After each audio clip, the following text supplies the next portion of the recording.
Okay အဲ့ဆိုအားလုံးမတည့်ရပြီးမှထော်ထားတော့ဖျက်တဲ့ခင်ကိုအားရပါရနဲ့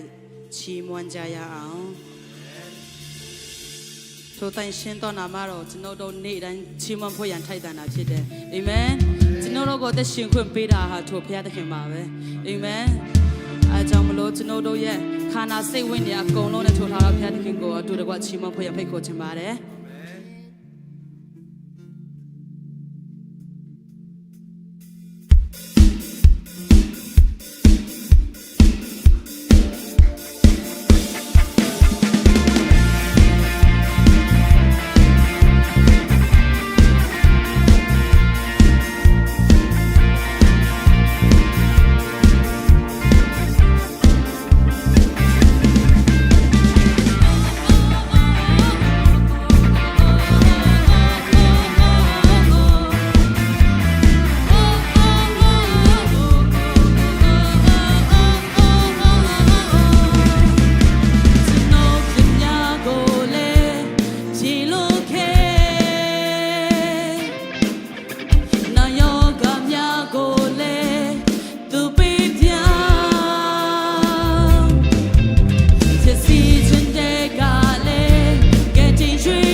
ကဘယ်တော့မှမဆုံးသွားဘူး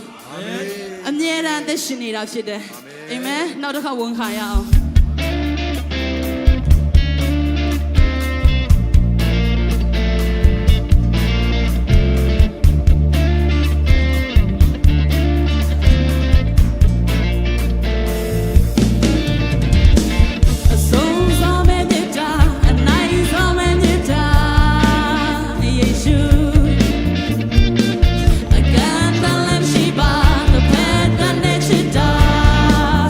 ယေရှုနောက်တစ်ခါဝန်ခံရအောင်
မျက်မှောက်တော်ထဲမှာ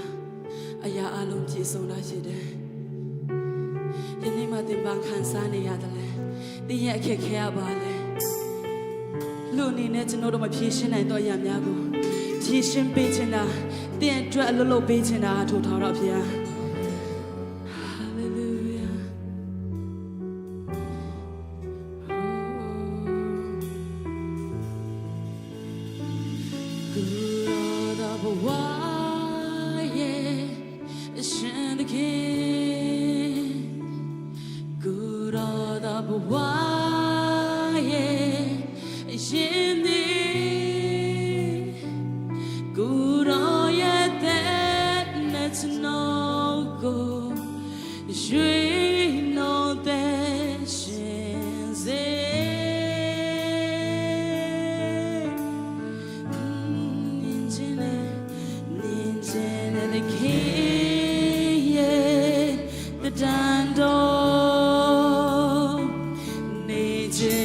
The king, yeah, and Nana, the end of so yeah, the king to see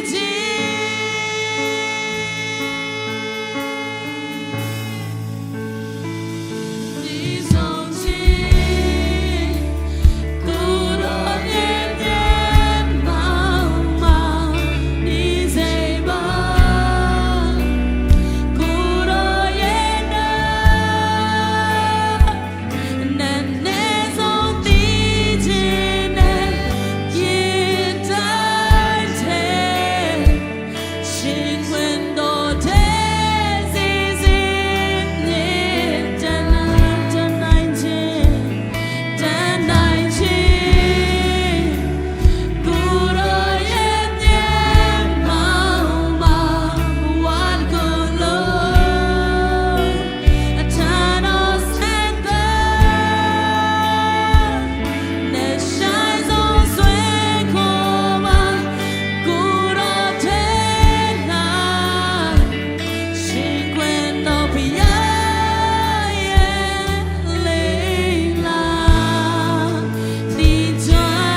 တသမီးတို့ကိုယနေ့ထိတိုင်လမ်းပြဖို့ဆောင်ပေးသောကြောင့်ကိုရောကိုကျေးဇူးတင်တယ်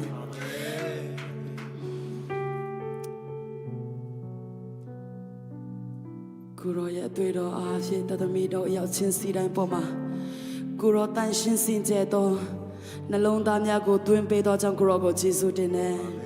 အချိန်တိုင်းတိုင်းမှာလည်းကိုရောကျွန်ုပ်တို့နဲ့အတူပါရှိတော်မူပါကြံရှိနေသေးသောအချိန်တိုင်းမှာလည်းကိုရောကျွန်ုပ်တို့နဲ့အတူပါရှိတော်မူမိအကြောင်းတပါးတည်းသောယေရှုနာမကိုအမိပြုလက်ဆုတောင်းစကားအနံပါဖာဖျားသခင်အာမင်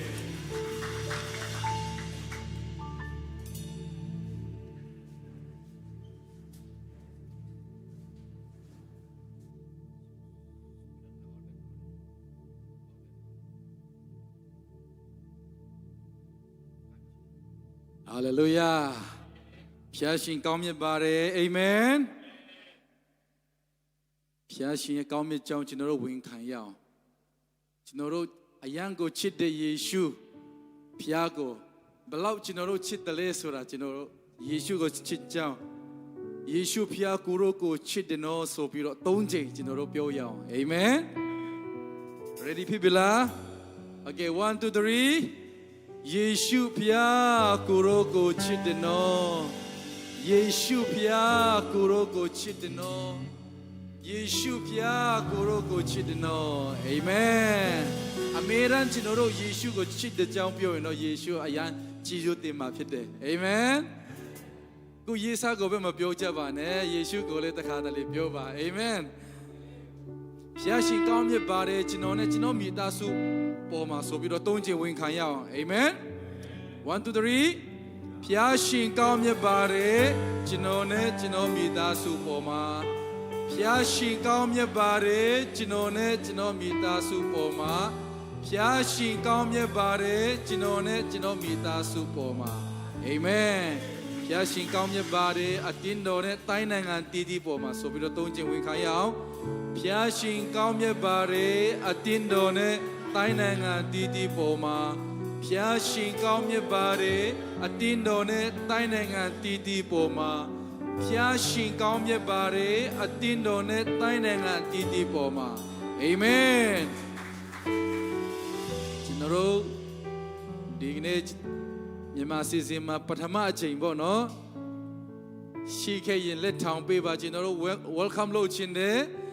ယေရှုနာမဖြစ်လဲကောင်းချီးပေးခြင်းတယ်အာမင်ရှိခဲ့တယ်ရှိတော့ယေရှုပြောလက်ထောင်ပေးပါရှိလားပထမအချိန်မြန်မာစီစဉ်အိုးဆရာတို့ရှိတယ်နော်ဥမာလည်းတရားယေရှုပြောမတ်တရပေးပါနော်ဒီနေ့ကျွန်တော်တို့ဆရာမဖြူဝေကိုနော်ဖြူဝေကိုယေရှုပြောမတ်တရပြီးတော့ကျွန်တော်သူတို့ပေါ်မှာလက်ဆံပြီးတော့နော်ကောင်းချီးပေးရအောင်ဖျားရဲ့သားသမီးရောက်ရှိတဲ့ဖျားရှင်ကောင်းချီးပေးပါစေဆိုပြီးတော့၃ချိန်ပြောရအောင်1 2 3ဖျားရဲ့သားသမီးအရောက်ရှိတိုင်းဖျားရှင်ကောင်းချီးပေးပါစေဖျားရှင်သားသမီးရောက်ရှိတိုင်းဖျားရှင်ကောင်းချီးပေးပါစေဖျားရှင်ကောင်းချီးပေးပါစေအာမင်ထိုင်နိုင်ပါပြီဒီမှာကိုအိမ်လိုအမေရမ်နော်ဒီ Tuesday နေ့တိုင်းမှာမြန်မာစီစဉ်စီတယ်ပါဝင်လို့ရပါတယ်အာမင်အခုချိန်မှာကျွန်တော်တို့ဖျားရှင်ပေးတဲ့ကောင်းကြီးများထဲကအကောင်းဆုံးသောအာမင်နိုင်ငံတော်အတွက်ပါဝင်ရမယ့်ချိန်ဖြစ်တယ်ကိုရောကျွန်တော်ဒီလောက်နဲ့ကိုရောကိုချစ်တယ်ဆိုပြီးတော့ကိုရောကိုချစ်တဲ့ဘလောက်နဲ့ကိုရောကိုချစ်တယ်လဲပြရအောင်နော်အလူမွေကိုအနံပေးမယ်ဆီမချီနိုဒေါ်လာကောင်ကောက်ခံမဲ့ရောက်စီတိုင်း worship team ဒေါ်လာကောင်လက်ခုပ်တီးပြီးတော့ကျူဆိုရအောင်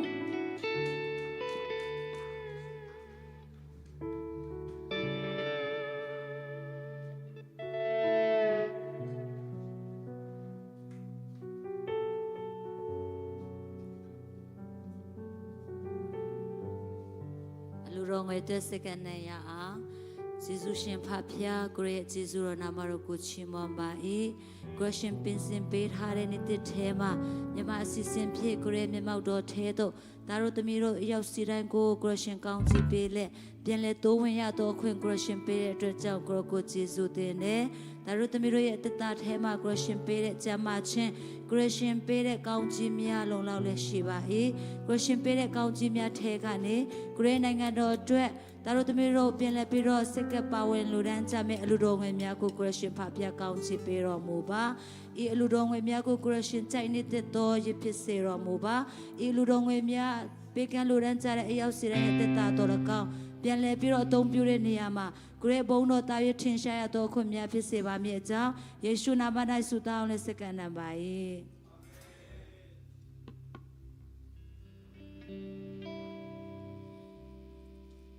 看在呀，四季是高级美啦，西转了期望家的寿命，但为了多个啥个你也现代，别的那种不多讲技术独立，大家都。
ရောက်စီတိုင်းပါဝင်သွားတဲ့ရောက်စီတိုင်းဖျားရှင်ကောင်းချီးပေးပါစေ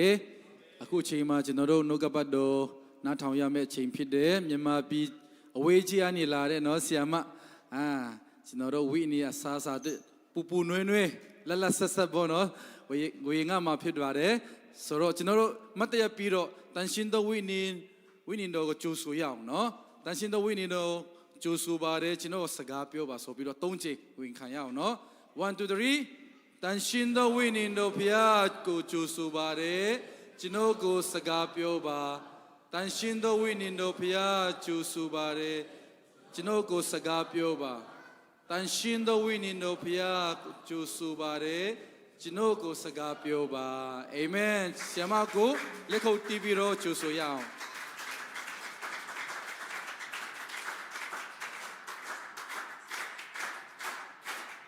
အားလုံးထိုင်လို့ရပါပြီဟာလေလုယာဟာလေလုယာဟာလေလုယာယေရှုတင်ပါတယ်ကျွန်မကိုဒီနေရာမှာဒီလိုမျိုးဖခင်ရဲ့အသက်ရှင်တဲ့နှုတ်ဘတ်တော်ကိုဝင်ငါတိုက်တွန်းပေးဖို့အချိန်တိုင်းပြင်ဆင်ပေးတဲ့ဖခင်ရှင်နာမတော်ကိုရှေးဥစွာချီးမွမ်းပါတယ်ထိုဖခင်ရှင်နာမတာ၍ဘုန်းကြီးပါစေအတင်တော်ကတင်ဦးဆရာနဲ့တူအမှုတော်ဆောင်နေတင်သူတင်သားအငယ်ဆုံးကနေအကြီးဆုံးတိုင်ကိုလည်းယေရှုတင်တယ်လို့ပြောချင်ပါတယ်ကျွန်မကတော့အရင်တစ်ပတ်ကဒီမှာဝင်ကတော့တယ်ဆရာမဒီမခက်နဲ့အတူတူလိုက်လာတာဟုတ်တယ်သူတို့ပြန်သွားပြီပေါ့နော်ကျွန်မရှိနေသေးတယ်ကျွန်မလည်းရန်ကုန်ယူဇနာဥယျာဉ်မြို့တော်မှာနေပါတယ်အတင်တော်မှာကျွန်မအမျိုးသားနဲ့အတူကျွန်မရောက်ကတိလို့ပြောမှာပေါ့နော်တကယ်တော့ရောက်ကတိဆိုတဲ့စကားပမာမှာမရှိဘူးရောက်ခမပဲရှိတယ်โอเคရောက်ကတိနဲ့အတူတူနေပါတယ်အတင်တော်မှာမူတော်ဆောင်နေတယ်နောက်ပြီးတော့မှ Hope Bible College မှာတော့ကျွန်မ part time lecturer အနေနဲ့ဖခင်မူတော်မှာစက္ကန့်နေပါတယ်နောက်ပြီးတော့မှကျွန်တော်တို့ AG က session 8မှာWM Department မှာ Secretary အနေနဲ့အမှုတော်ထဲမှာပါဝင်နေတာဖြစ်ပါတယ်။ဖခင်သခင်ကကျွန်မကိုအရန်ချစ်တဲ့ခင်မွန်းတဲ့နဲ့သားသမီး3ယောက်ပြင်ဆင်ပေးထားပါတယ်။ဒါကတော့ကျွန်မအကြောင်းမိတ်ဆက်တာပေါ့နော်။ဆရာခုနကျွန်မနာမည်နည်းနည်းလေးမားတယ်ကျွန်မနာမည်ကလူတိုင်းမားကြတယ်။လူတိုင်းမားကြတယ်နည်းနည်းအတန်ထွက်ရခတ်တယ်။ပြုံးဝေကိုဖြစ်ပါတယ်ဖြိုးမဟုတ်ပဲနဲ့ပြုံးဖြစ်ပါတယ် smile เนาะပြုံးဝေကိုဖြစ်ပါတယ်အိမ်မှာကျွန်မကိုအဖေတို့ကတော့ကျွန်မနာမည်ခေါ်ရအရန်ခတ်လို့အဖေတို့ကကျွန်မကိုချင်းနာမည်ပေးထားတယ်ဂျင်းရှန်ဒီမ်ဆိုပြီးတော့မှချင်းအများစုကတော့ဆ iam ဒီမ်ဆိုပြီးတော့မှတီးကြပါတယ်လို့ဂျေဇုတော်ကြောင့်ချင်းလို့အတင်းတုပ်လို့မရပါဘူးလို့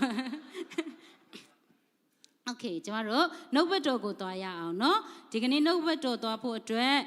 ကျွန်မကရွေးချယ်လာတဲ့ຢာကတော့ဝိပ္ပယကျမ်းအခန်းကြီး26ခန်းငယ်1ကနေ46ဖြစ်ပါတယ်အရှိန်မို့လို့မဖတ်ဘူးအရှိန်တော့မဝင်ငါပါဘူးကျွန်မအရက်လောက်နီးနီးပဲကျွန်မဝင်ငါမှာဖြစ်ပါတယ်လို့အဲ့ဒီနေရာလေးကိုကျွန်မတို့အတူတကွကြည့်ရအောင်ဝိပ္ပယကျမ်းအခန်းကြီး26အခန်းငယ်1ကနေ46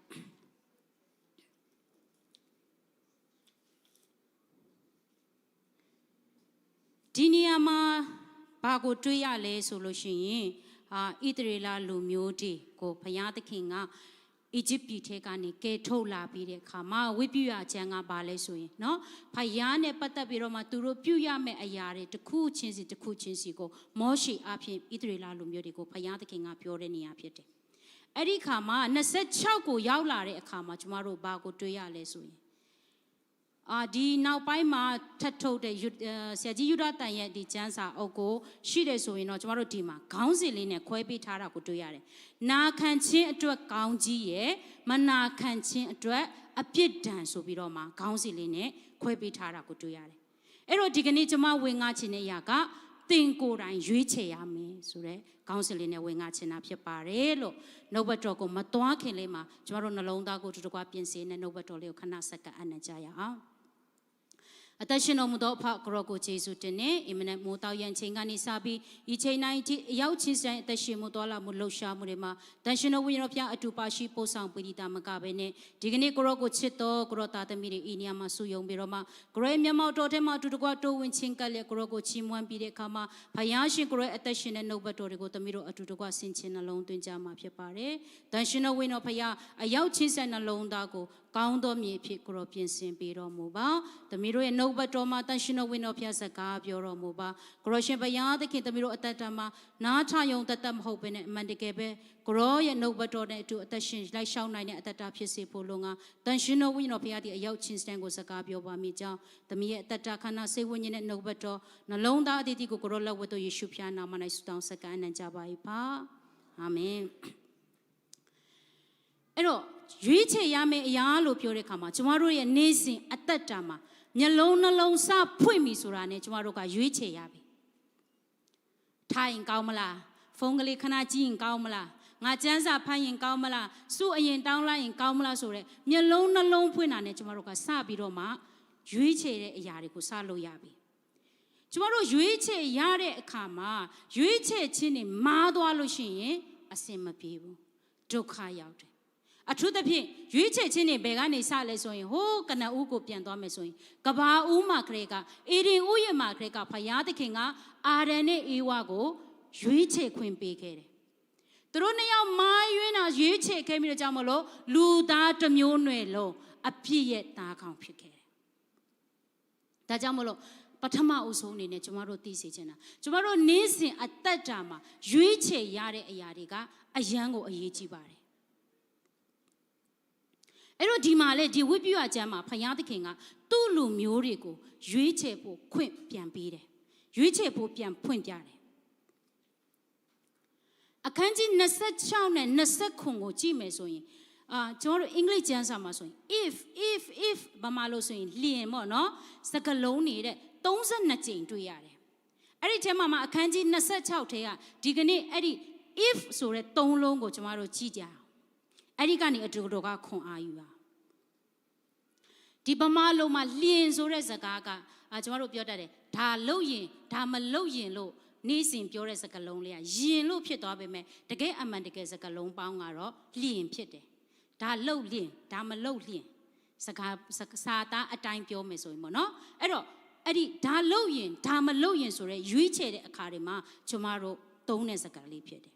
โอเคအခန်းငယ်3ကိုကျမတစ်ခေါက်ဖတ်ပါမယ်တင်တို့သည်ငါချုံဖွဲရလမ်းသို့လိုက်၍ငါပြည့်ညတ်တို့ကိုကျင့်ဆောင်လျင်ပထမဆုံးတွေ့ရတဲ့ဥစ္စာကတော့တင်တို့သည်ငါချုံဖွဲရလမ်းသို့လိုက်၍ငါပြည့်ညတ်တို့ကိုကျင့်ဆောင်လျင်ဒီကနေ့ကျမတို့ဒီမှာလက်ရှိပြောနေကြစကားတိုင်းနေ့စဉ်3စကားနဲ့ပြောမယ်ဆိုရင်ငါစကားတွေကိုနားထောင်ပြီးတော့မှငါပြောတဲ့အတိုင်းလိုက်လုပ်မယ်ဆိုရင်ငါပြောတဲ့အတိုင်းအသက်ရှင်မယ်ဆိုရင်ပြောတာဖြစ်တယ်ပထမဆုံးမှာအဲ့တော့အဲ့လိုမျိုးဖယားရသူပြောတဲ့စကားကိုနားထောင်ပြီးသူပြောတဲ့အတိုင်းလိုက်လုပ်မယ်ဆိုရင်တဲ့အခန်းငယ်လေးမှာအချိန်တန်မှငါသည်တင်တို့အဖို့မိုးရွာစေသဖြင့်မြေသည်မိမိဗန္နာကိုပေး၍ဥယျာဉ်အပင်တို့သည်အသီးသီးကြလိမ့်မည်ဖယားသခင်ရဲ့စကားကိုနားထောင်နေဆိုလို့ရှိရင်တဲ့အချိန်တန်မှငါသည်တင်တို့အဖို့မိုးရွာစေသဖြင့်အချိန်တန်မှရွာတဲ့မိုးကတန်ဖိုးကြီးပါတယ်ကျွန်တော်တို့ဒီမှာတော့မိုးကရွာချင်းတဲ့အချိန်ရွာတယ်နော်ဒီရောက်တဲ့အခါမှာဒီနေ့ဆိုလဲမိုးရွာမလို့မထင်ထားဘူးဒါပေမဲ့အားရပါရရွာတယ်မြန်မာပြည်မှာကျွန်တော်တို့အထူးသဖြင့်ချင်းတောင်မှာပြောမယ်နော်ကျွန်တော်တို့တွေမိုးစဘာဆိုင်ရတဲ့ဟာရှိတယ်နော်မိုးကြည့်ပြီးတော့မှအသီးအနှံတွေစိုက်ပျိုးရတာရှိတယ်သူတို့ကဒီမိုးလာမဲ့အချိန်ကိုမှန်းပြီးတော့မှစိုက်ထားတယ်အဲ့ဒီမိုးကအဲ့ဒီအချိန်မှမရောက်လာဘူးဆိုရင်ဒီအသီးအနှံကရှုံးတယ်ထင်သားတာထက်မိုးတွေကစောပြီးရောက်လာရင်လည်းရှုံးတယ်အဲ့တော့ဖယားရဲ့စကားကိုနားထောင်တဲ့အခါမှာတဲ့အချိန်တန်ရင်မိုးကိုရွာစီမယ်အချိန်တန်မှမိုးရွာမှသာလေမြေသည်မိမိဗန္နာကိုပေး၍ဥယျာဉ်အပင်တို့သည်အသီးသီးရတယ်နောက်အခန်းငယ်ကမှာစပါးနှင်းနေသောအမှုသည်စပြစ်သီးညစ်ရာကာလတိုင်အောင်၎င်းစပြစ်သီးညစ်သောအမှုသည်မျိုးစေ့ကျဲရာကာလတိုင်အောင်၎င်းမိသည်ဖြင့်တင်တို့သည်ဝါစောစား၍ကိုပြည်၌ဘေးလွတ်လျက်နေရကြလိမ့်မည်ဒီမှာပြောတယ်နော်စပါးနင်းနေတဲ့အမှုကစပြစ်သီးညစ်ရာကာလတိုင်အောင်စပြစ်သီးညစ်တာကမျိုးစေ့ကျဲရာကာလတိုင်အောင်ပြောချင်တာကဖယားသခင်ရဲ့ထောက်ပံ့ခြင်းတွေကမရက်သွားဘူးဂျားထဲမှာကွာဟသွားတယ်ကွာခြားသွားတယ်ဆိုတာမရှိဘူးဖယားကသူ့အချိန်နဲ့သူအလုံးလုံးသွားမယ်ဖယားကသူ့ရဲ့စကားကိုနားထောင်နေဆိုရင်အချိန်မပြတ်တင့်ကိုကျွေးမွေးသွားမယ်ထောက်ပံ့သွားမယ်ပြောချင်တာဖြစ်တယ်တင်တို့ပြည်၌စစ်မှုကိုငါငြိမ်းစေ၍ချင်းချောက်တော်သူမရှိဘဲတင်တို့သည်အေးရကြလိမ့်မည်သို့သောတာရဲတို့ကိုလည်းငါပယ်ရှားမည်တပြည်လုံးသည်ဓာဘေးနှင့်ကင်းလွတ်လိမ့်မည်တင်တို့သည်ရန်သူများကိုလိုက်၍ဓာလက်နှင့်ဖြင့်အောင်ကြလိမ့်မည်တင်တို့တွင်လူ9ယောက်သည်ရန်သူ100ကိုလိုက်လိမ့်မည်လူ100သည်ရန်သူ1000ကိုပြေးစေ၍ဓာလက်နှင့်ဖြင့်အောင်ကြလိမ့်မည်ဒီနေရာမှာစစ်မှုနဲ့နော်အောင်ခြင်းအခွင့်အရေးကိုပြောထားတာကိုတွေ့ရတယ်ဖယားရဲ့စကားကိုနားထောင်မယ်ဆိုရင်အသက်တာမှာကိုယ်ရင်ရဲ့နေရာမှာငြိမ်းချမ်းခြင်းတွေရရှိမယ်ဘလို့ရန်သူတွေပဲလာအောင်မြင်ခြင်းကို ရမှာဖြစ်တယ်အောက်ဖက်ကိုဆက်ကြည့်မယ်ဆိုလို့ရှိရင်တင်တို့ကိုငါဆောင်မသဖြင့်တိုးပွားများပြားစေ၍တင်တို့နှင့်ငါပြုသောပရိညင်ကိုငါမြဲမြံစေမည်ဖယားသခင်ကအာဗြဟံစီမခရဲကဂတိတော်ပေးခဲ့တာဖြစ်တယ်လူမျိုးကြီးဖြစ်စေမယ်ဆိုတဲ့ဂတိတော်အဲ့ဒီဂတိတော်တိုးပွားစေတဲ့ဂတိတော်ကလေအယံအံ့ဩစရာကောင်းတဲ့ဖယားရဲ့ဂတိတော်တွေကအီဂျစ်ပြည်ထဲမှာနှစ်400လုံးကျွန်ခံနေတဲ့အချိန်မှာအဲ့ဒီဂတိတော်ကအလုံးလုံးနေတယ်နော်သူတို့ဝင်လာတော့ကလူဘယ်နှယောက်ပဲရှိလဲ60ကျော်ပြန်ထွက်တဲ့အချိန်မှာဘယ်လောက်လဲ6သိန်းကျော်ဖယားသခင်ကလူမျိုးကြီးဖြစ်စေမယ်ဆိုတော့ဖယားရဲ့ဂတိတော်ကခက်ခဲရကာလမှာပင်လဲအလုံးလုံးနေတာဖြစ်တယ်အဲ့တော့ဒီမှာလဲဖယားကစကားကိုနားထောင်မယ်ဆိုရင်တိုးပွားများပြားဆွေပြီးတော့မှတင်တို့နဲ့ငါပြုတ်တဲ့ပရိညင်ကိုမြဲမြံစေမည်တိုးထားသောစပားဟောင်းကိုစား၍မကုန်မီစပားတစ်ပေါ်သောကြောင့်အဟောင်းကိုထုတ်ရကြမည်ဒါကတော့အခုနာနဲ့အတူတူပဲဖယားရဲ့ထောက်ပံ့ခြင်းတွေကကျမတို့အသက်တာမှာလိုအပ်တဲ့ကွာဟသွားတဲ့ဟာမရှိဘူးအချိန်မီထောက်ပံ့တဲ့ဘုရားရှင်ဖြစ်တယ်အောက်မှာတော့တင်တို့တွေလှည့်လို့ရတင်တို့ဘုရားသခင်ဖြစ်မယ်တင်တို့ဒီလည်းငါဤလူဖြစ်လိမ့်မယ်ဒီမှာပထမဆုံးလင်ရဲ့မှာဖယားသခင်ကသူ့ရဲ့စကားကိုနားထောင်မယ်ဆိုလို့ရှိရင်သူပေးတဲ့ဂတိတွေကျမတို့အသက်တာမှာတစ်ခုပြီးတစ်ခုပြည့်စုံလာမှာဖြစ်တယ်အခန်းငယ်14ကနေ39ထိတော့အရန်ရှိတယ်နော်အတူချုပ်နေပဲကျမပြောတော့မယ်အဲ့တော့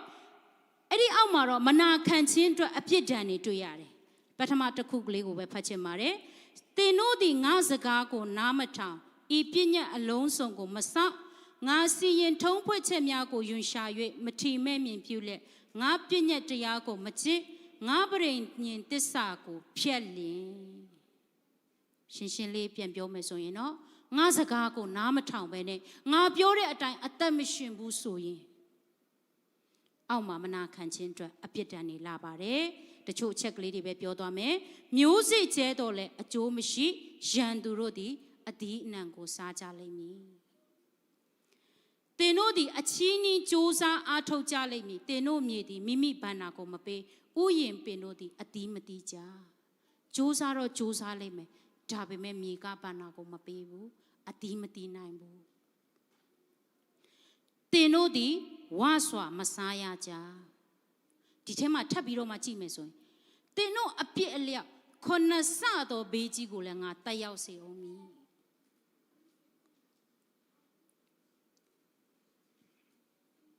ဖယားရဲ့စကားကိုနားမထောင်ဘူးဆိုရင်ခုနရမယ့်ကောင်းကြီးတွေနဲ့ဆန့်ကျင်ဘက်ဝါစာမစားရဘူးကြိုးစားတော့လဲအချီးနှီးဖြစ်လိမ့်မယ်ကြောင့်မလို့ဖယားသခင်ကရွေးချယ်ခွင့်ပေးထားတယ်နောက်တစ်ခု if တစ်ခုကတော့အခန်းငယ်40နဲ့41မှာ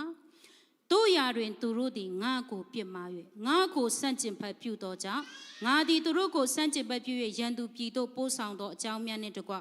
ကိုအပြစ်ဘိုးဘတို့အပြစ်များကိုဖော်ပြတောင်းပန်လေ၎င်းအယေဖျားလိချင်းကိုမခံသောမိမိတို့နှလုံးကိုနှိမ်ချ၍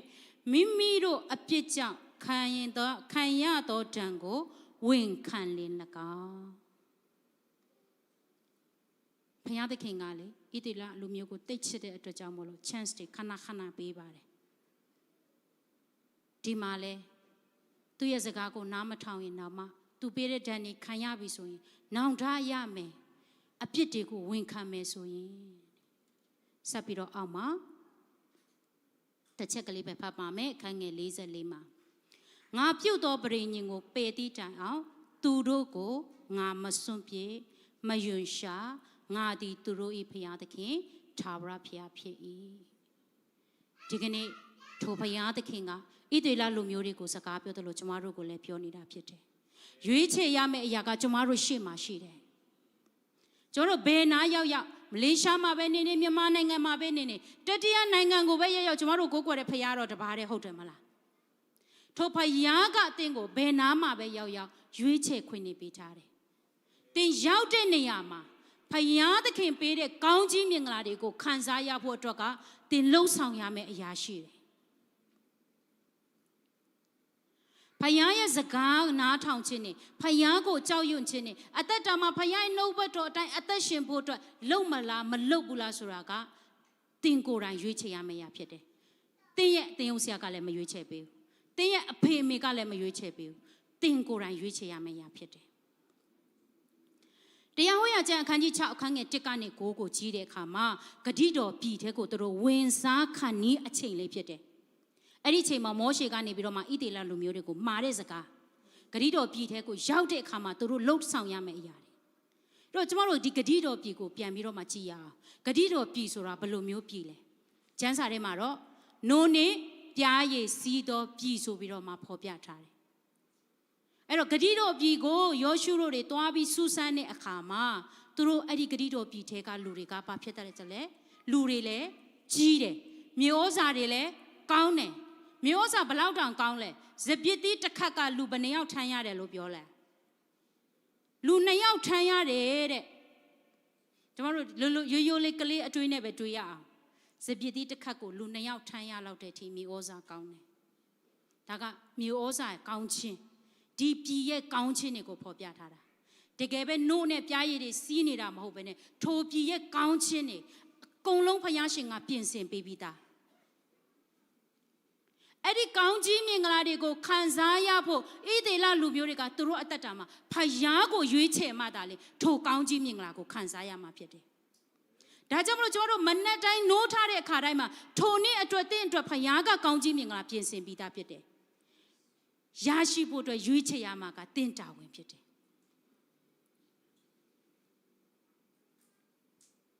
ဂတိတော်ပြည်ထဲရောက်တဲ့အခါမှာအသက်တာရှင်မိအကြောင်းကောင်းစားမိအကြောင်းချမ်းသာ၍အလွန်ပွားများမိအကြောင်း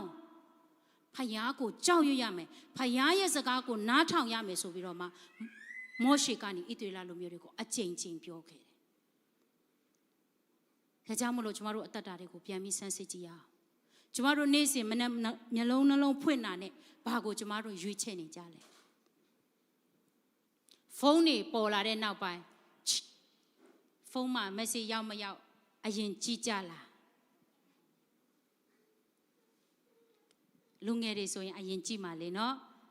တယောက်တော့သူစီက morning ဆိုတဲ့စာတွေရောက်လာပြီလားမရောက်သေးဘူးလားဆိုတာမရောက်သေးရင်ဘာလို့မရောက်သေးတာလဲဆိုပြီးတော့စိတ်တူတယ်အဲ့တော့ကျွန်မပြောချင်တာမျက်လုံးနှလုံးဖွင့်လိုက်ပြီဆိုတာ ਨੇ အမြဲတမ်းရွေးချယ်ရပြီဒီနေ့ဒီနေရာမှာလာဖို့မလာဖို့လဲဘယ်သူမှမရွေးချယ်ပေးကိုယ်တိုင်ရွေးချယ်လာတယ်တနေ့ကုန်ပင်ပန်းထားတာအိတ်လို့ရတာပဲဒါပေမဲ့ဖယားကိုရွေးချယ်ပြီးရောက်လာကြတယ်နေ့စဉ်ရွေးချယ်မှုတွေပြုလုပ်တဲ့အခါတိုင်းမှာဖယားရှင်ကိုနံပါတ်1တတိယပြီးတော့မှထိုဖယားရှင်ကိုရွေးချယ်မယ်ဆိုရင်သင်ရဲ့အသက်တာထဲမှာဖယားကပေးထားပြီးသားဖြစ်တဲ့ကောင်းကြီးတွေကိုသင်တစ်ခုပြီးတစ်ခုရရှိနိုင်မှာဖြစ်တယ်ထိုဖယားရဲ့ကောင်းကြီးတွေကိုရရှိဖို့တင့်ကိုဘယ်အရာကမှတားဆီးမှာမဟုတ်ဘူး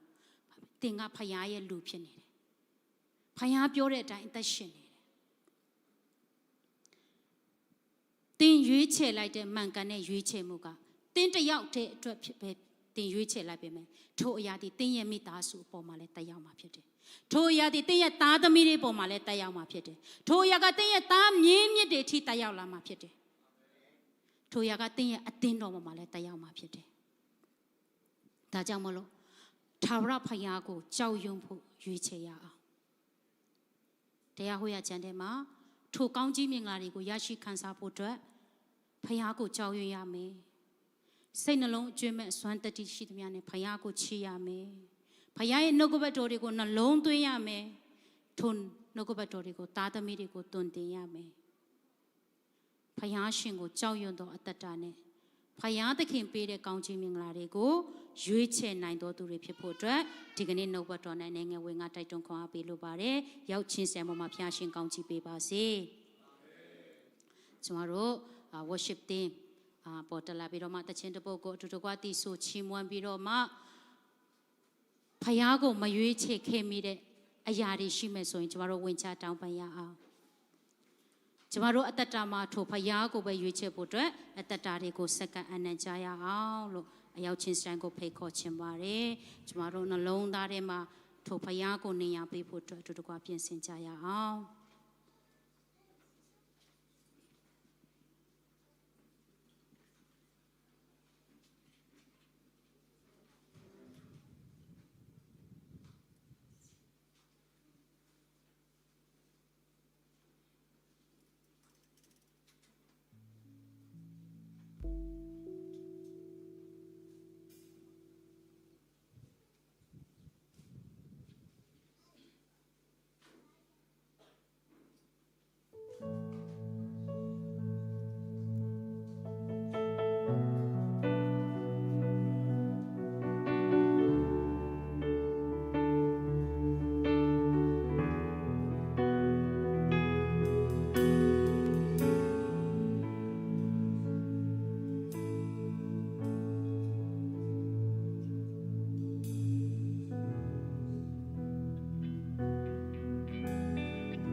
ဖြစ်အောင်လို့ဒီကနေ့နှုတ်ပတ်တော်အပြင်ကိုရောစကားပြောရရတဲ့ယေရှု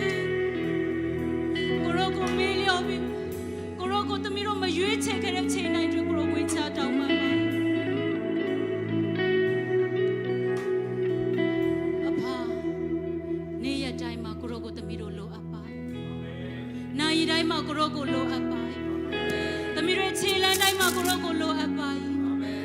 သမီးတို့ပြောရမယ့်စကားလုပ်ရမယ့်အရာတစ်ခုချင်းစီတိုင်းမှာကိုရောကိုဦးစားပေးတော့တတ်တာဖြစ်စေဖို့လုံငါတန်ရှင်တော်ဝင်တော်ဘုရားကိုရောရဲ့မာစာခြင်းလိုအပ်ပါတခါကျမှသမီးတို့ရဲ့ဇာတိကအနိုင်ယူသွားတဲ့ခါမှာကိုရောကိုမေ့ပြီးတော့မှကိုရောရဲ့လမ်းကနေလွဲချော်သွားတဲ့ခါတွေရှိပါတယ်ကိုရောကိုမရွေးချယ်မိတဲ့ခါတွေရှိပါတယ်ပါဖယားရှင်နက်နက်တိုင်းမှာဂယုဏအသစ်ကိုခံစားရတဲ့ကဲ့သို့နက်နက်တိုင်းမှာကိုရောကိုရွေးချယ်တတ်တဲ့အသက်တာတွေဖြစ်စေပါကိုရောရဲ့မြတ်တာကိုတတိယအောင်မေ့ပြီးတော့မှကိုရောရဲ့ဂျေဇုဂယုဏတွေကိုတတိယပြီးတော့မှကိုရောကိုရွေးချယ်တတ်တဲ့အသက်တာတွေဖြစ်စေတော့မှာကိုရောအတွက်သက်ရှင်တတ်တဲ့အသက်တာတွေဖြစ်စေတော့မှာဂျေဇုတင်တဲ့ဖျားရှင်မေလျော့ခဲ့တဲ့ချိန်တိုင်းတွေအတွက်ကိုရောသမီးတို့အပြစ်တွေကိုဝင်ချတောင်းပန်တဲ့အခါမှာကိုရောရဲ့ချစ်ချင်းမြတ်တာကိုရောရဲ့ဂျေဇုတော်ကသမီးတို့ရဲ့အပြစ်တွေအတွက်အစင်ထက်ကြီးမြတ်တဲ့အရာတွေလည်းဂျေဇုတင်နေပါဂျေဇုတင်နေဖျားရှင်နေ့ရက်တိုင်းမှာကိုရောကိုရွေးချယ်တတ်တဲ့သားသမီးတွေဖြစ်စေတော်မူပါသမီးတို့ဇာတိကသမီးတို့ကိုအနိုင်ယူဖို့ကြိုးစားတဲ့အခါခါတိုင်းမှာတန်ရှင်တော်ဝိညာဉ်တော်ဘုရားကိုရောသားလည်းအနိုင်ယူတော်မူပါကိုရောသားလည်းသမီးတို့ရဲ့အသက်တာကိုဦးဆောင်ပါလမ်းပြပါဂျေဇုတင်ပါ၏ပါဒီကနေ့ကိုရရှိရှေမမှာပြုတော်ဝိတခုချင်းစီတိုင်းမှာတန်ရှင်တော်ဝိညာဉ်တော်ဖျားဦးဆောင်ပေးတဲ့အတွက်ကြောင့်ဂျေဇုတင်တယ်။ငွေကြိုင်တဲ့ရည်ဖြစ်လက်ခံပေးမိဖြစ်တော်ကြောင့်လည်းဂျေဇုတင်တယ်။ဆက်လက်ပြီးတော့ကြံရှိနေတဲ့ချိန်တိုင်းတက်တာမှာလည်းတန်ရှင်တော်ဝိညာဉ်တော်ဖျားကိုရောတာလေးဦးဆောင်လမ်းပြပါမိကြောင်းဂျေဇုတော်ပေါင်းကိုချီးမွမ်းယေရှုဖျားနာမ၌ဆုတောင်းကြပါ၏ပါ။အာမင်